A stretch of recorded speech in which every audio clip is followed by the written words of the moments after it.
네, 안녕하세요.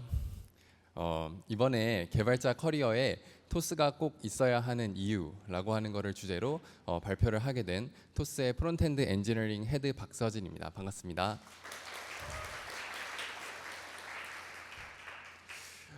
사실 이제 개발자로서 항상 성장이라고 하는 키워드에 대해서 많이 고민을 하게 된다라고 저는 생각하는데요. 뭐 어떤 회사에서 일을 해야 될까? 그리고 뭐 어떤 환경이 개발자로서 나를 성장시킬까? 그리고 개발만을 잘하는 것을 넘어서서 도대체 이제 임팩트라고 하는 것을 만드는 것은 무엇인가? 이런 고민들 다들 많이 하시는 것 같은데 혹시 다들 이런 고민 해보신 분 계시면 한번 손 들어 보시겠어요? 네. 다들 진짜 많이 고민을 하시는 그런 주제인 것 같은데 오늘은 이제 이런 질문들에 대해서 제가 나름대로 토스에서 한 7년 정도 재직을 하면서 찾았던 그런 답들에 대해서 제 개인적인 경험을 토대로 한번 소개를 드리려고 해요.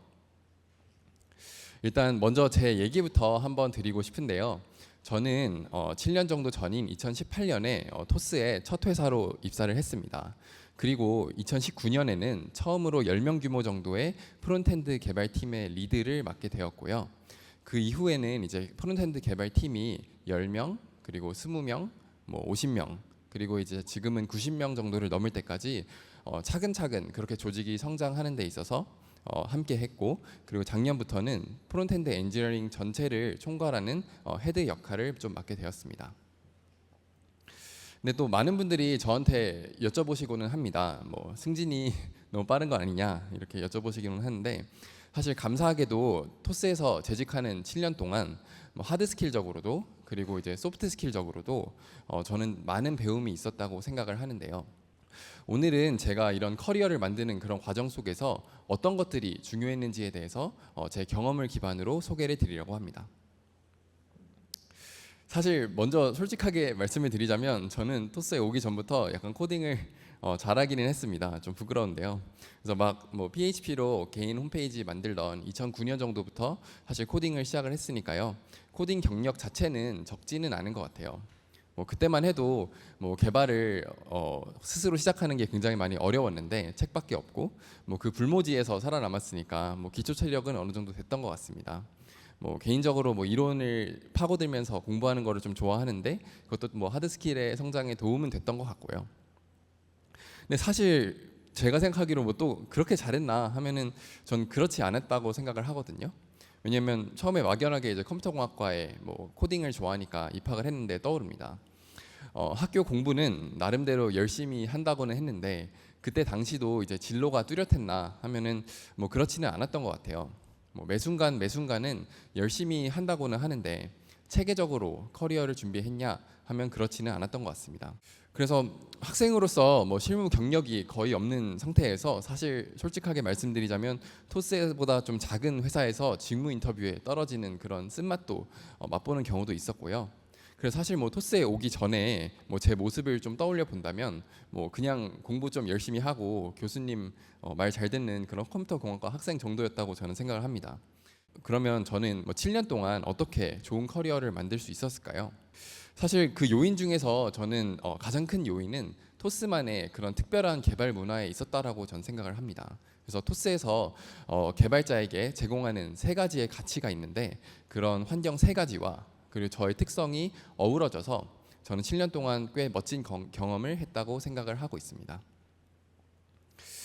그런 측면에서 오늘은 토스의 문화가 저를 어떻게 바꿔왔는지 그리고 개발자 커리어에 토스가 꼭 있어야 하는 이유를 크게 세 가지의 가치를 중심으로 한번 소개를 드리고 싶은데요. 이 세 가지가 사실 꼭 정답은 아닐 수도 있다라고 생각을 합니다. 근데 제가 돌이켜 봤을 때는 많은 개발자분들이 성장하고 그리고 임팩트를 만드는 데에 큰 영향을 주는 그런 세 가지의 가치라고 생각합니다. 먼저 언급하고 싶은 첫 번째 주제가 있는데 장인 정신입니다. 풀어서 설명하자면 언뜻 사소해 보일 수 있는 그런 디테일까지 집중해서 탁월하게 풀어내는 그런 모습이라고 할 수가 있겠습니다. 사람마다 좀 다를 수는 있을 것 같은데요. 저는 소프트웨어를 사용을 할 때 사실 소프트웨어가 주는 그 품질에 민감한 편입니다. 켜자마자 로딩을 굉장히 오랜 시간 동안 기다려야 되거나 갑자기 덜컹여가지고 뭐 잘못된 영역을 클릭하는 것 같은 그런 경험을 하면은 사실 마음속 그런 깊은 곳에서 한숨이 나오기도 합니다. 사실 많은 앱들을 사용하시면서 경험하셨을 거라고 생각해요. 뭐 아무리 버튼을 눌러도 화면이 넘어가지가 않는다거나, 뭐 화면이 출렁인다거나, 앱에 접속을 하자마자 갑자기 거대한 배너가 뜨면서 제가 보려고 했던 거를 막는다거나, 사실 이런 것들에 좀 민감한 편인데요. 뭐 코드에 대해서도 저는 비슷하게 생각하는 편이라고 생각합니다. 뭐 개발을 하다 보면은 안 좋은 코드를 많이 보게 되는 경우도 있습니다. 사실 저도 아름다운 코드 그 자체보다는 안 좋은 코드를 보는 경우가 더 많은데요. 처음에 하나의 if 문이 어느새 5개가 넘어 있는 그런 모습, 아니면 인자가 처음에는 함수가 하나만 받았는데 어느새 5개의 인자를 받는 모습. 뭐 그래서 처음에는 그렇게 작은 냄새였던 이런 코드들에 그런 냄새들이 쌓여가면서 냄새가 굉장히 많이 나고, 그래서 결국에는 뚜껑을 덮어서 참아버리는 어떤 그런 모습을 굉장히 좀 싫어하는 편이라고 저는 생각을 하는데요. 근데 사실 사람마다 이런 영역들에 대해서 민감한 정도는 조금 다른 것 같아요. 특히 뭐 단순하게 고칠 수 있는 그런 마법 같은 해결책이 있으면 뭐 좋겠습니다만은, 뭐 해결하는데 깊은 고민 그리고 여러 차례 시도가 필요할수록 해결하는 거를 꺼리는 그런 경우도 많은 것 같아요. 사실 이럴 때 뭐 자주 듣는 말이 있는 것 같습니다. 뭐 이 정도는 뭐 이번에 이 정도로 넘어가시고 다음에 고치시죠. 근데 이제 주변 동료들이 어떤 말을 하느냐가 사실 제 마음가짐에 큰 영향을 미치는 것 같더라고요. 사실 저도 덜컹이는 화면이나 아니면 뭐 냄새나는 그런 코드들에 대해서 민감하게 반응하는 편인데, 사실 주변 동료들이 모두 뭐 이 정도는 그냥 넘어가자라고 이야기를 하면은 사실 그것도 그렇지, 뭐 이번에 꼭 고칠 필요는 없지 하고 되게 마음이 약해지고는 합니다. 그런데 이제 토스 안에서는 반대로 뭐 이거 도대체 어떻게 고칠 수 있을까요? 라고 하는 말을 더 많이 들어왔다라고 생각합니다. 그래서 저도 다음에 고칠까라고 하면서 뭐 마음이 약해질 때도 꼭 이거는 이번에 고칠 수 없냐라고 하는 그런 말씀들을 자주 들어왔다라고 생각해요. 이렇게 주변 사람들이 어떤 말을 더 자주 하냐가 사실 개발자 개인의 마음가짐에 큰 영향을 주는 것 같습니다. 그래서 토스에서의 문화를 보여주는 예시 하나를 소개를 드리고 싶어요. 토스에는 이렇게 생긴 ATM 현금 찾기라고 하는 제품이 있습니다. 처음에 진입을 하면요, 얼마를 찾을지를 입력을 해야 되는데요. 금액을 입력하기 위해서 아이폰에서 금액 입력 인풋을 누르면 이상한 일이 벌어지곤 했습니다. 원래 화면에 가장 아래에 있던 확인이라고 하는 버튼이 갑자기 키보드에 가려서 사라지는 거죠. 그래서 금액을 입력하고 확인 버튼을 보려면 없고, 이걸 보려고 하면 화면을 탭해서 키보드를 내려야 됩니다. 그래서 사용자는 이렇게 확인 버튼이 가려져 있는 상태를 보면은 전 헷갈릴 수 있다라고 생각을 합니다. 왜냐하면 뭐 3만 원을 입력했는데 돈을 찾으려고 하면은 다음에 뭐 어떻게 해야 되는지가 명확하지가 않으니까요. 그래서 뭐 이런 화면을 저도 쓰면서 많이 답답해가지고 문제를 좀 많이 풀고 싶었는데, 뭐 사람마다 사실 이해 반응을 하는 방법이 많이 달랐던 것 같아요. 뭐 저는 되게 너무 불편하다 이렇게 말씀을 많이 했는데, 사실 다른 앱들을 보면은 다 비슷한 이슈들이 좀 있었던 것 같습니다. 뭐 아무래도 이런 UI가 뭐 앱에서 많이 구현이 되는 그런 UI다 보니까 비슷한 이슈들이 있을 수밖에 없죠. 그래서 지인분들에게 좀 물어보거나 아니면 인터넷에 이슈 트래커 여러 개를 좀 찾아보거나 하면서 뭐 여쭤보니까 뭐 이런 이슈가 있다라고 하는 거를 아시는 분들은 좀 계십니다. 근데 뭐 이거는 뭐 아이폰, iOS에 뭐 어쩔 수 없는 한계다 보니까 이건 뭐 인정하고 넘어가야 된다라고 하시는 그런 경우들이 좀 많더라고요. 근데 제가 이제 토스 주변에 있던 분들과 일할 때의 경험은 좀 달랐던 것 같아요. 이제 어떻게 보면은 ATM 화면 이전에도 여러 차례 뭐 보였던 그런 화면인데, 뭐 좋은 제품을 만들어 하고 그리고 또 허접한 제품들을 보면서 되게 좀 아쉬워하는 분들이 좀 많았다고 저는 생각하거든요. 그래서 원하는 수준의 그렇게 사용자 경험이 되기까지 뭐 몇 번 그리고 수백 번 넘게라도 계속해서 뭐 개선해 나가려고 하는 그런 분들이 계셨습니다. 단적인 예로 토스의 송금 제품이라고 하면요, 토스의 대표 제품이라고 하고 뭐 1,000만 명이 넘는 사람들이 매일매일 사용하고 있는데요, 여전히 더 편리함을 위해서 새로운 시도를 이어가고 있습니다. 그래서 이런 환경 속에서 이런 문제에 대해서 이슈를 던지니까 뭐 오래 걸려서라도 해결할 수 있게 시간이 주어졌습니다. 뭐 막상 해보니까 근데 사람들이 왜 안 된다고 하는지에 대해서는 사실 알겠더라고요. 뭐 뻔하고 쉬운 해결책은 당연히 없고, 저는 이제 웹 개발자였는데 이제 iOS의 사파리 소스 코드까지 영역까지 좀 찾아봐야 됐습니다. 그래서 중간에 사실 고비들이 굉장히 많았는데 뭐 2개, 3개 정도가 있었던 것 같아요.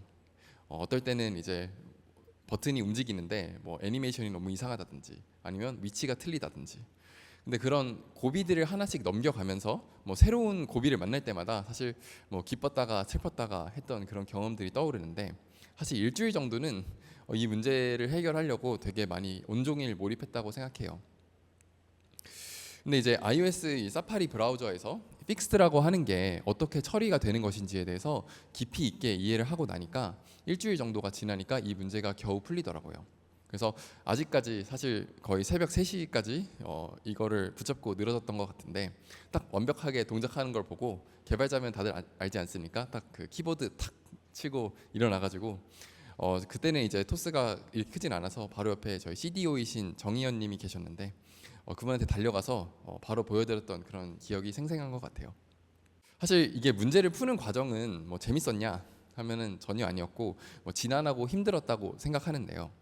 뭐 그 이후에 동료들의 반응이 사실 뜨겁고 굉장히 뭉클했던 것 같습니다. 그래서 뭐 디자이너분들도 굉장히 많이 칭찬을 해주셔가지고 어떻게 보면 사소한 버튼의 위치인데도 불구하고 너무 편해졌다라고 하는 피드백을 많이 들어왔고, 그리고 또 문제를 푸는 과정 속에서도 이게 깊이 있는 내용이다 보니까 제가 알게 된 내용에 대해서 작은 기술 발표를 여니까 뭐 프론트엔드 개발자분들의 반응도 굉장히 뜨겁더라고요. 그리고 무엇보다 이런 기술적인 움직임이 사실 토스 앱 전체에 적용이 되니까 뭐 저도 쓰는 내내 편하고, 사실 지표도 일정 부분 개선되는 게 확인이 되면서 기쁘더라고요. 그래서 이런 모습을 토스의 코어 밸류에서는 고더 엑스트라 마일이라고 하는데, 그래서 어떤 뇌의 힘을 빼고도 할 수 있는 그런 안전하게 할 수 있는 그런 일에서 벗어나서 기존의 스탠다드를 넘어서 실질적인 문제의 해결을 위해서 아무도 안 해봤던 그런 일들에 도전하는 것입니다. 사실 토스 앱의 곳곳에서, 그래서 개발자와 디자이너 그리고 메이커 전 직군의 그런 노력들을 발견할 수가 있는데요. 뭐 언급해드렸던 송금 화면도 그렇고, 아니면 저희의 가입 과정도 있고, 그런 디테일 넘치는 인터랙션의 한 땀 한 땀을 만드는 그런 과정 속에서도 굉장히 다양한 곳에서 전 볼 수 있다라고 생각합니다.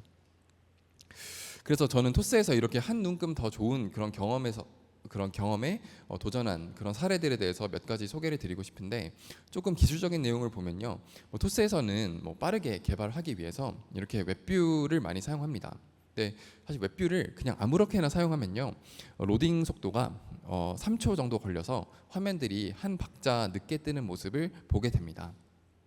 근데 토스는 사실 로딩 속도가 뭐 3초나 1초 하면은 다르냐 하면 저는 크게 다르다고 보거든요. 그래서 크게 다르다는 그런 점에 주목해서 로딩 속도를 사실 1초 그 미만으로 줄이기 위해서 사실 3년 전에는 이 서버 사이드 렌더링이라고 하는 기술이 그렇게 일반적이지는 않았다고 생각합니다. 근데 그때도 서버 사이드 렌더링의 도입에 도전을 했고, 근데 그 코드들의 사실 근간을 바꿔야 돼서 굉장히 많이 어려웠습니다. 근데 그런 작업들을 진행해서 깊이 몰입하고, 그래서 3년 전 기준으로 봤을 때도 어떻게 보면 1년에 사용자들이 아낀 로딩 시간을 합치면 100년 이상의 로딩 시간을 감축하기도 했고요. 사실 그리고 우리가 매일매일 봐왔던 그런 관성적인 약관에 동의하는 그런 화면들에 대해서도 토스에 있는 그런 메이커분들은 꼭 이렇게 해야 되나에 대해서 묻습니다.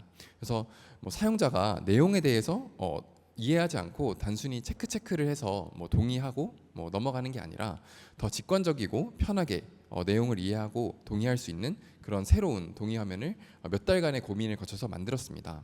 그래서 이 경우에는 사용자들이 더 내용을 더 잘 이해하기도 했고, 사용자 동의율은 63%까지 상승하기도 했습니다. 영상을 보여드리고 싶은데, 네. 이런 식으로 아주 일반적이었던 그런 동의 화면이 완전 다른 유저 플로우를 만드는 과정이 있었는데, 디자인부터 개발까지도 사실 굉장히 오랜 시간이 걸렸지만 정말 집중해서 풀어낸 문제라고 할 수 있습니다. 그래서 이렇게 토스는 사실 매일매일 수십 번 라이브 배포를 하면서 이렇게 매일매일의 1% 정도의 개선이 쌓여가고 있는 그런 조직이라고 생각을 하는데요. 그래서 유명한 소식이 있죠. 뭐 1.01을 365번 제곱을 하면은 37.8이 된다. 그래서 이렇게 작은 개선점들이 모이고 모여서 저희는 차별화된 그런 사용자 경험을 제공하고 있다라고 생각을 합니다. 그래서 사용자 중심의 그런 가치와 그리고 디테일에 집중하는 그런 팀원들이랑 치열하게 일하면서 지금까지 없어왔던 그런 가치를 만드는 제품을 만들 수 있어서 참 의미가 있었다고 저는 생각해요. 네, 사실 이렇게 한계에 도전하는 경험을 하는 거는 저는 결과물도 멋지지만 과정에서도 훨씬 더 재미있고 동기부여가 된다라고 생각합니다. 사실 지금까지 개발을 해왔던 그런 뻔한 제품만 만드는 거는 재미가 없잖아요. 누구도 반복적인 작업을 하고 싶어 하지는 않는다라고 생각합니다. 그래서 해봤던 일보다는 안 해봤던 일, 그리고 다른 사람들이 모두 매일매일 하는 게 아니라 아무도 안 해봤던 일을 하는 게 더 재미있다라고 저는 생각해요. 그래서 그 과정이 항상 뭐 재미있지만은 않고 힘들기도 했습니다만 돌이켜 보면은 루즈해지지도 않고 항상 도전하는 자세로 임하게 만들어준 그런 일들이었다고 저는 생각합니다. 그래서 다르게 말하자면 장인 정신을 가지고 일을 하는 거와 그리고 그렇지 않은 거는 이렇게 말할 수도 있을 것 같아요. 장인 정신 없이 일을 하는 것은 1년 차의 경험을 계속 반복하는 거라고 생각합니다. 그래서 뭐 처음에 비해서 조금 더 숙련된 상태가 될 수는 있겠습니다만은 지식의 어떤 넓이나 깊이는 비슷합니다. 그래서 처음에는 새로웠던 일일지 몰라도 어느새 익숙했던 일을 반복적으로 하는 거죠. 근데 반대로 장인 정신을 가지고 일을 하는 거는 전 늘 새로운 경지에 도전하는 일이라고 생각하거든요. 그래서 새로운 것을 알고 뭐 새로운 것을 적용하고 내가 할 수 없었지만 할 수 있게 된 일이 늘어나고 결과물도 훨씬 더 의미가 있는 것이죠. 그래서 연차로 따지자면 1년 차, 2년 차, 그래서 이제 6년 차, 7년 차 뭐 이런 경험이 늘 처음으로 회사에 들어왔던 순간처럼 새롭고 그리고 배울 것으로 넘치는 거죠. 돌이켜 보면 지금까지 토스에서 재직하는 그 순간순간들은 늘 새롭고 도전적이었다고 전 생각합니다. 두 번째로 언급하고 싶은 주제는 실패에 대한 허용입니다. 사실 지금은 상상도 못할 일이라고 생각하는데 이제 토스에 들어오고 사실 1년도 되지 않아서 제가 가슴이 철렁했던 순간이 있었습니다. 그 당시만 하더라도 토스의 프론트엔드 화면들이 서로 간에 영향을 주는 그런 구조로 설계가 되어 있었거든요. 그래서 제 서비스의 담당 기능을 작업을 하고 배포를 했는데 테스트했던 거랑 다르게 갑자기 모든 프론트엔드 화면들이 다 하얗게 나오더라고요. 근데 뭐 작았을 때 아니었냐 하지만 토스가 지금보다는 많이 작았습니다만은 한 달에 그래도 400만 명, 500만 명 정도는 사용하던 시기였으니까 영향도가 그래도 적지는 않았다고 생각합니다. 그래서 다행히 배포하자마자 바로 문제를 알아채고 거의 즉시 롤백을 했는데요. 뭐 장애 시간이 사실 길진 않았습니다. 몇 분 내외였는데 그렇지만 이제 프로답지 않은 그런 모습을 보였다는 생각에 많이 주눅도 들었습니다. 그 당시만 하더라도 회사 생활 경험이 많지가 않아가지고 어떻게 해야 될지도 잘 모르겠고 죄송한 마음에 심할서까지는 아니지만 장문의 슬랙 메시지를 써서 그런 작성하던 그런 기억이 납니다. 특히 챕터 리드 분한테 어떤 말을 들을지가 제일 많이 걱정이 되었어요. 네, 이제 문제의 근본 원인과 재발 방지 대책을 담은 그런 보고서를 작성하면서 되게 죄송하다 이렇게 말씀을 드렸는데 챕터 리드 분이 그때 말씀해 주셨던 기억이 아직도 기억에 남습니다. 뭐 토스의 문화를 잘 보여준다고 생각해서 그대로 가져왔는데 바로 이제 no need to 죄송이라고 아주 짧게 작성을 해주시더라고요. 그래서 그러니까 죄송해하지 마라, 그냥 배워서 고쳐라 이런 느낌으로 전 좀 이해를 했습니다. 지금 생각해 보면 이런 이 말씀 단어 4가지가 토스의 업무 문화를 보여주는 한마디라고 생각하는데요. 실패한 것은 어쩔 수 없지만 다음에 더 잘하면 된다. 잠깐의 그런 전체 프론트엔드의 문제를 발생시킨 다음에 죄송한 마음 그리고 부끄러운 마음 그리고 챕터 리드의 그런 말씀도 있고 해가지고 더 열심히 했던 그런 기억이 납니다. 그때 이제 프론트엔드 제품들이 서로 간에 굉장히 강하게 결합이 되어 있는 구조여가지고 전체에 영향을 줄 수 있는 그런 구조였습니다. 그래서 한 팀에 장애가 나더라도 다른 팀에는 영향이 없도록 영향도를 완전히 분리하는 작업을 진행을 했고요. 그리고 그 당시만 해도 프론트엔드 개발자분들이 본격적으로 개발을 시작한 지 얼마 안 돼서 사실 테스트를 하는 게 굉장히 불편했었습니다. 그래서 테스트를 손쉽게 할 수 있도록 그리고 그게 프로덕션 환경과 제일 비슷할 수 있도록 시스템을 업그레이드를 했는데요. 그래서 한 차례의 실수가 오히려 다음엔 내가 더 잘해야겠다라고 하는 그런 생각으로 이어지고 저로서는 성장할 수 있는 그런 기회였다고 생각합니다. 그래서 사실 토스의 기술 컨퍼런스인 슬래시라고 하는 그 컨퍼런스를 보면요, 제가 멋지게 성공했던 경험들 많이 공유를 드렸는데요. 사실 실제로 지난 7년 동안 토스에 재직을 하면서 모든 일이 순탄했던 것만은 아닙니다. 앞서서 소개드렸던 것처럼 대형 사고까지는 아니더라도 뭐 다양한 그런 영광의 상처가 있었다고 생각하는데요. 사실 뭐 토스팀 라이브러리가 그때만 하더라도 타입스크립트를 쓰지 않던 시절이 있습니다. 그 당시에 이제 단계적으로 도입을 하던 타입스크립트를 도입하려고 하던 중에 2차례 정도 빠르게 롤백을 해야 됐던 사례도 있었고요. 그리고 앞서서 언급드린 성능 최적화를 하던 중에 갑자기 서버의 그런 부하가 급증해가지고 생각지도 못한 그런 문제들이 발생하기도 했어요. 그리고 사실 어린 마음에 예쁘게 코드를 써야겠다 싶어가지고 하루 동안 리팩토링에 집중하고 싶다 해서 피처 개발과 리팩토링을 같이 하던 때도 있었는데 이 두 가지가 겹치면서 계속 일정이 미뤄지면서 2주씩 걸리기도 했습니다. 사실 뭐 이런 경우에 대해서 가장 대처하기 쉬운 방법은 당연히 책임의 원인을 찾거나 어떤 결제와 보고 체계를 갖추는 거라고 생각합니다. 그래서 많은 회사들도 이렇게 하고 있다고 생각하는데요.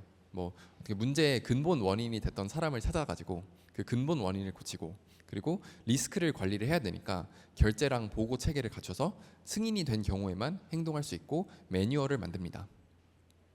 네, 이제 토스에서는 이런 것들을 지양하고요. 그래서 이 일의 책임이 누구인지 누구에서 온 건지에 대해서 추궁하지 않고 사실 실패에서 배우는 문화가 있다고 생각합니다.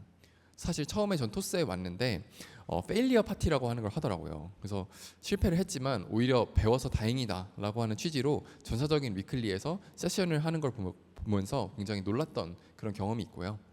토스는 최대한 불필요한 결제와 보고 체계를 만들지 않으려고 노력합니다. 그래서 서비스의 안정성을 최소한으로 보호하고 그리고 컴플라이언스를 지키는 데 한해서 동료 직원들이 서로 간에 이제 리뷰를 하는 그 정도입니다. 그래서 토스에서는 책임 추궁이나 아니면 결제나 보고 체계를 갖추는 대신에 오히려 이제 개인의 전문화에 집중하는 문화가 갖춰져 있다고 생각하는데요. 이승건 대표님부터 뭐 이런 모습을 보여주는 걸 보면서 사실 깜짝 놀랐던 그런 경험이 있습니다. 저랑 유사하게 어떻게 보면 큰 문제를 만들었던 그런 서버 개발자에게 직접 슬랙 스레드에서 소통을 하면서 뭐 원인 분석과 재발 방지가 됐으니까 됐다. 앞으로 잘해주시기 바란다. 이 경험 때문에 또 보고와 어떤 승인 체계가 만들어지지는 않았으면 좋겠다. 그리고 토스에서는 개인의 전문화가 훨씬 중요하다와 같이 그렇게 말씀해 주시는 모습을 보면서 제가 많이 배우고 인상 깊게 느꼈던 그런 기억이 납니다. 그래서 비슷하게 토스에서는 내가 개발하는 그런 프론트엔드 제품은 내가 완전히 관리하고 권한을 가지고 책임을 진다는 그런 강력한 문화가 있습니다. 동료들에게 노하우를 배우고 플랫폼에서 훨씬 더 쉽게 개발하고 모니터링해서 문제가 있는지 감지할 수 있는 그런 개발 환경을 갖추어 주지만 기본적으로 어떤 기술 선택을 내리고 어떻게 배포해서 어떻게 문제에 대응할지에 대해서는 개인이 온전하게 권한과 책임을 가진다는 것입니다. 그래서 저는 이런 환경에서 문제 해결 능력 그리고 역량을 높이기 유리하다고 생각합니다. 누구에게 의사결정을 위임하지 않고 그리고 누가 문제에 대응해 주는 것을 기다려주지 않고 어떻게 보면 생각 없이 매뉴얼에 따르지 않고 내가 깊은 고민을 통해서 직접 의사결정을 내리고 내가 직접 문제 상황에 대응하고 문제를 해결하니까 실전에서 많이 배울 수 있었다고 생각합니다. 근데 또 어떤 분은 이렇게 질문할 수가 있습니다. 아시다시피 실패는 또 무섭고 또 무거운 일이잖아요. 이렇게 다양한 실패를 경험하는 게 꼭 필요할까요? 일단 저는 개발자로서 성장하기 위해서는 어떤 형태로든 실패가 꼭 필요하다고 생각합니다. 마치 근육을 키우기 위해서는 내가 못 드는 무게를 들어야만 근육이 키워지는 것처럼요. 그래서 숨쉬기도 운동이지만 성장이라고 하기는 어렵잖아요. 그래서 점진적 과부하, 내가 100만큼 할 수 있다면 110, 120의 영역에 도전하고 실패해야지 영광의 상처가 생기고 성장한다고 생각해요. 근데 자율적으로 이렇게 일하고 실패할 수 있는 게 토스에서만 가능한 것은 아닐지, 그래서 우리 회사에서는 조금 어려울 수도 있을 것 같다라고 말씀을 해주실 수도 있을 것 같아요. 근데 사실 토스도 무작정 큰 실패를 권하지는 않습니다. 실패도 그리고 회사가 감당할 수 있는 범위에서 일어나야 하는 것이겠죠. 그래서 결제와 보고 체계가 있는 이유는 이제 리스크 관리가 되지 않기 때문에, 다시 말해서 안전한 실패를 할 수 있는 그런 환경이 충분히 갖춰졌지 않기 때문에 있는 경우가 많은 것 같아요. 그래서 보통 굉장히 회사에 큰 문제가 발생한 다음에 이런 체계가 생기는 경우가 많잖아요. 그래서 개발자 입장에서는 그리고 우리 팀, 그리고 우리 팀과 회사가 감당할 수 있도록 안전하게 실패할 수 있는 그런 환경을 만드는 게 중요한 것 같습니다. 앞서서 말씀드렸던 것처럼 프로덕션, 라이브에서 발생할 수 있는 그런 문제를 미리 알 수 있도록 하는 굉장히 유사한 개발 환경을 만들고, 그리고 전체가 아니라 부분부터 적용할 수 있는 그런 아키텍처적인 설계를 만드는 등의 활동 같은 게 있다면 훨씬 더 감당 가능하게 실패를 할 수가 있겠죠. 그래서 리스크가 줄어들면 줄어들수록 사실 더 많은 자유도가 주어지고 개인은 더 성장하고 배울 수 있는 기회가 된다고 생각해요. 사실 상처도 뭐 따끔한 생채기 정도면 되지 꼭 흉터가 남는 정도의 큰 상처일 필요는 없잖아요.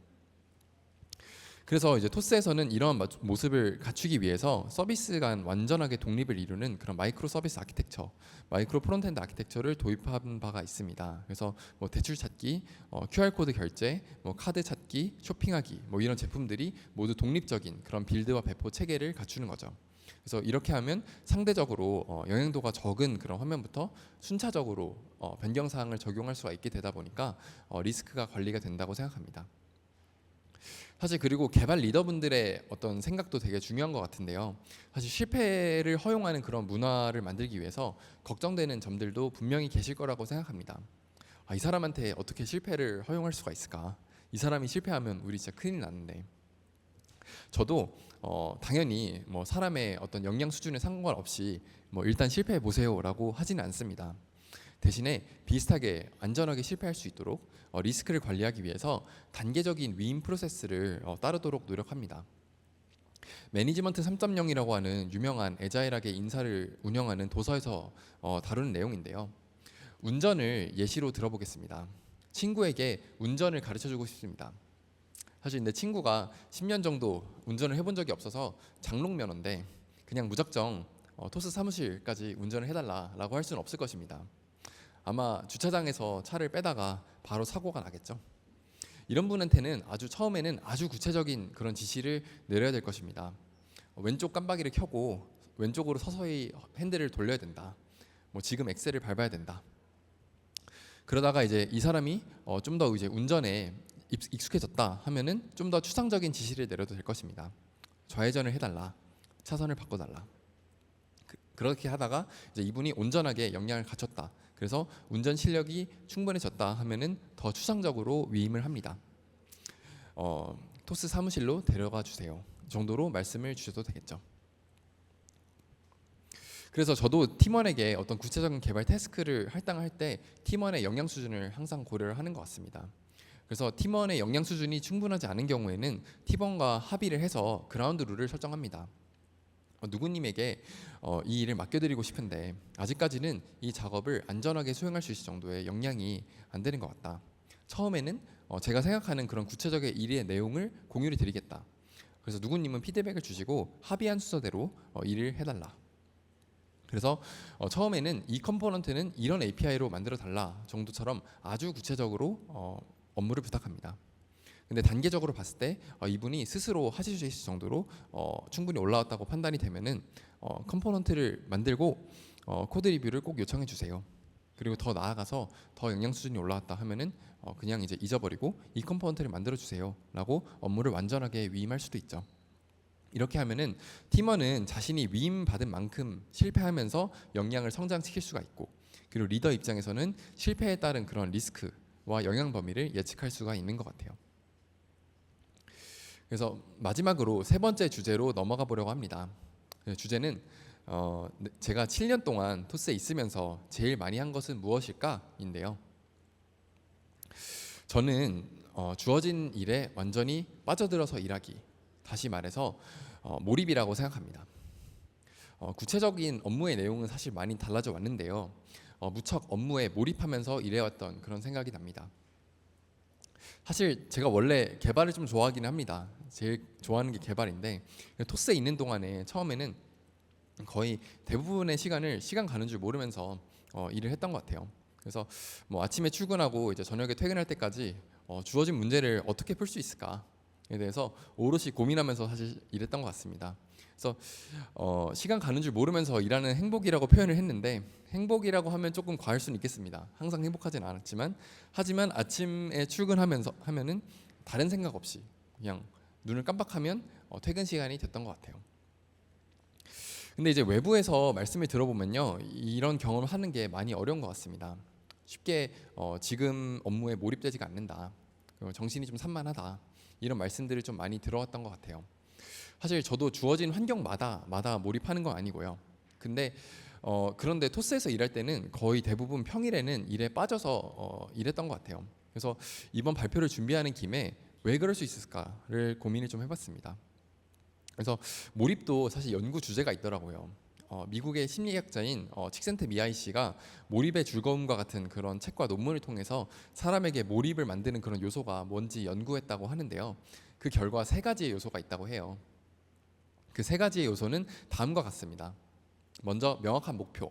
그래서 내가 수행하고자 하는 그런 목표가 얼마나 구체적인지, 그리고 내가 달성하고자 하는 목표가 달성되었음을 잘 알 수가 있는지, 아니면 뭐 일단 끝도 없이 계속 노력을 해야 되는지. 그리고 두 번째는 유효한 피드백. 그래서 내가 잘했음을 바로바로 알 수가 있는지, 그리고 그 피드백이라고 하는 게 내 목표 달성에 효과적인지. 그리고 세 번째는 적정한 난이도. 그래서 내게 주어진 목표가 내가 감당할 수 있을 만큼 적당히 어렵고 도전적인지, 아니면 좌절스러울 정도로 혹시라도 어렵진 않은지, 또 지루해질 정도로 너무 쉽지만 않은지. 근데 이런 세 가지 요소가 삼박자의 그런 균형을 갖췄을 때 몰입이 생긴다고 하더라고요. 그래서 첫 번째인 그런 명확한 목표는 우리가 무엇을 달성하려고 하는가, 그리고 그걸 하는 이유는 무엇인가를 명확하게 알 수 있는가 인 것 같은데요. 그래서 이런 점이 이해가 되어야지 우리가 목표를 달성했을 때 모습이 굉장히 명확하게 그려지고, 그리고 목표 그 자체에 집중할 수 있게 되겠죠. 근데 사실 토스에서는 내부 100 원칙이 있습니다. 그래서 내가 어떤 배경에 따라서 업무에 대해서 뭐 이런 의사결정들이 있었는지, 그리고 모든 메신저 대화와 과거 히스토리를 자유롭게 찾아볼 수가 있고요. 내가 만든 제품이 단순히 제품을 만들고 이제 런칭하는 걸 넘어서서 사용자의 바로 옆에서 피드백을 들을 수도 있죠. 그래서 이를 통해서 내가 하는 일이 어떤 의미를 가지는가에 대해서 완전히 이해한 상태에서 일할 수 있게 되어요. 그리고 토스에서는 누구를 설득한다라고 하는 표현을 잘 안 쓰거든요. 대신에 얼라인 시킨다, 싱크를 맞춘다와 같은 그런 표현을 자주 사용하는데요. 그래서 토스는 다른 의견이 있더라도 그것은 우리가 서로 간에 다른 정보와 맥락을 갖고 있기 때문에 라고 가정을 하는 것 같아요. 그래서 우리가 얼라인하고 싱크로 어떻게 보면 가지고 있는 그런 정보나 맥락을 맞춘다고 한다면 같은 의사결정을 내릴 것이다 라고 하는 기본적인 생각 프레임워크를 가지고 있습니다. 그래서 함께 일하는 팀원들끼리 서로 어떤 부분에서 이해가 다른지에 대해서 찾고, 그리고 모두가 의사결정의 맥락과 배경을 충분하게 이해한 상태에서 업무가 진행되도록 하는 그런 문화가 있다고 생각해요. 그래서 기획자는 기획만, 그리고 개발자는 개발만 하는 것이 아니라 기획자는 개발의 상황을 알고, 그리고 개발자는 기획자의 상황을 안 상태에서 의사결정을 내리는 것이죠.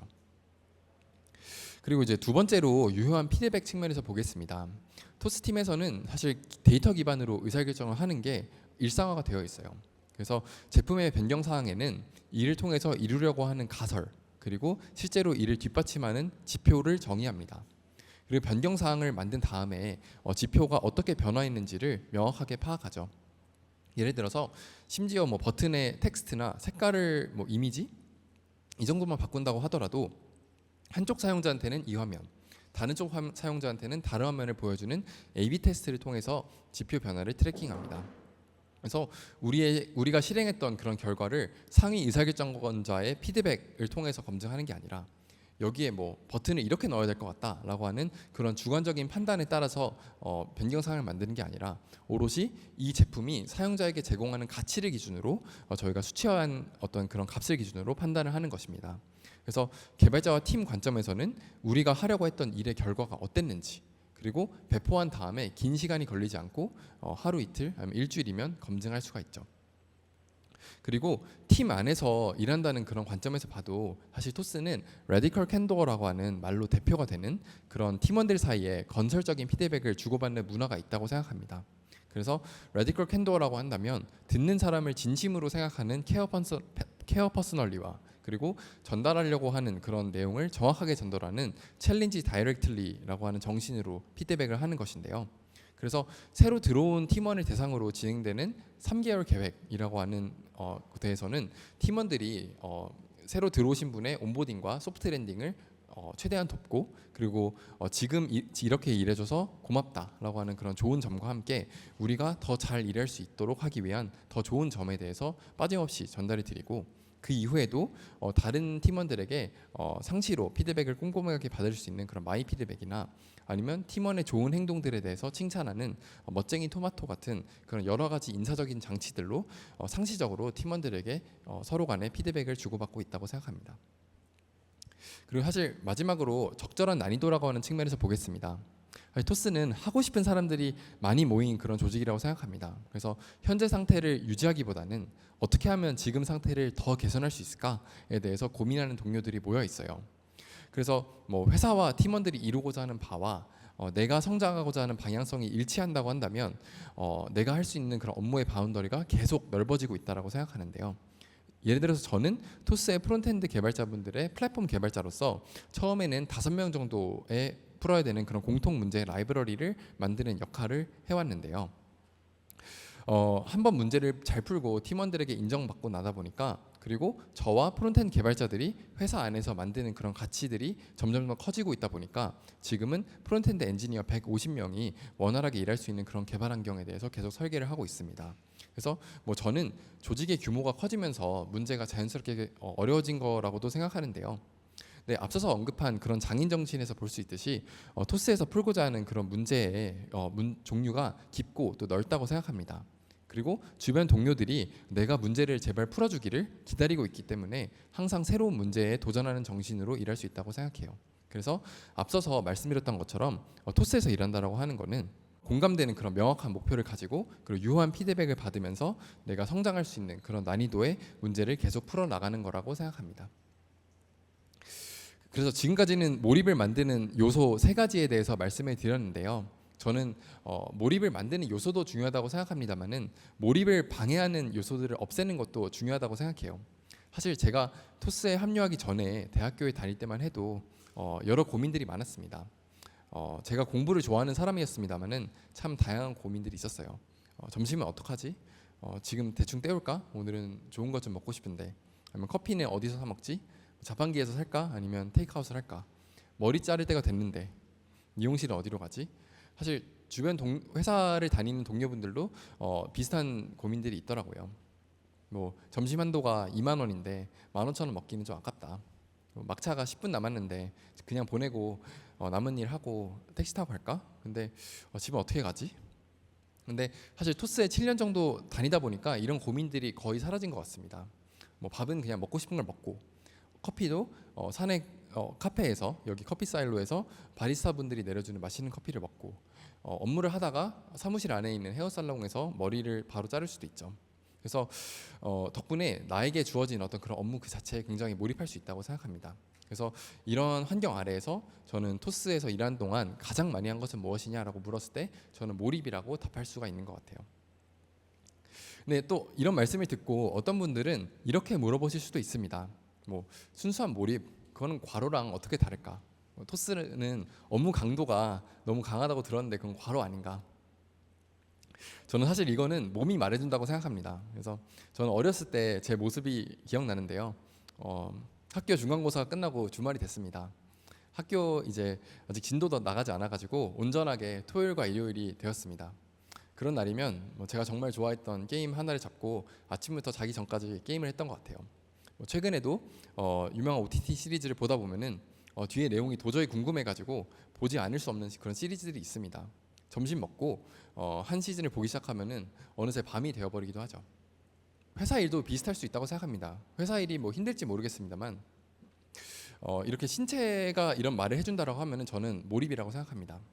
반대로 업무 시간이 긴데 계속 시계만 쳐다보고 있거나 아니면 앞서서 언급한 그런 도파민의 순간들은 전혀 없고 괴로운 순간들만 계속 된다고 하면은 그거는 과로라고 할 수 있겠죠. 그래서 저는 토스에서 일하는 대부분의 시간은 일이 굉장히 기대가 되고 오롯이 몰입하는 그런 순간들이었다고 저는 생각하고 있습니다. 그래서 지금까지의 발표 내용을 한번 정리를 해보도록 하겠습니다. 그래서 7년 동안 제가 경험한 토스에서 개발자로서 일한다라고 하는 것은 무엇일까요? 저는 그것이 장인 정신을 가지고 그리고 매일 반복되는 일이 아니라 아무도 해보지 않은 그런 일에 도전하면서 그 과정에서 물론 실패도 있지만 실패해서 배우고 다음에 더 잘해야지라고 생각을 하면서 나를 방해하는 그런 요소 없이 온전하게 업무에 몰입할 수 있는 거라고 생각합니다. 그래서 저는 비유하자면 토스는 저에게 PT 선생님이라고 생각합니다. 근육을 키우려고 해서 제대로 PT를 받으면 PT 선생님한테 지도받으면서 내가 들었던 무게가 아니라 약간은 어려운 무게에 집중을 하고 더 이상 들지 못할 때까지 듭니다. 근데 안전하게 다치지 않을 정도로만 들고요. 딴짓이 아니라 오롯이 운동 그 자체에만 몰입할 수 있게 되잖아요. 그래서 결국 내가 원했던 그런 건강한 상태로 점점 다가가게 되죠. 근데 또 PT를 받는 그 순간순간이 재밌냐 하면은 재밌지는 않잖아요. 그래서 토스에서도 이랬던 순간들이 사실 그저 즐거웠던 시간만이 있는 건 아니었던 것 같습니다. 때로는 뭐 괴롭고 뭐 이렇게까지 해야 되나 이런 생각도 있었지만 그런 시간들 덕분에 훨씬 더 제가 더 강해지고 유능해졌다고 생각해요. 그래서 요약하자면 저는 장인 정신, 실패 허용, 몰입 이런 토스에서 제공하는 세 가지의 환경들 덕분에 멋진 커리어를 쌓아갈 수 있었다고 생각합니다. 그래서 오늘 주제가 개발자 커리어에 토스가 필요한 이유였지만 저는 이런 환경들이 갖춰져 있는 곳이라고 한다면 토스가 꼭 아니라고 하더라도 멋진 개발자로 성장할 수 있을 거라고는 생각합니다. 그래서 현재의 업무 환경에 이런 요소들이 갖춰져 있는지 그리고 갖추려고 한다면 어떻게 해야 될지에 대해서 생각해보는 그런 계기가 되셨으면 좋겠습니다. 감사합니다.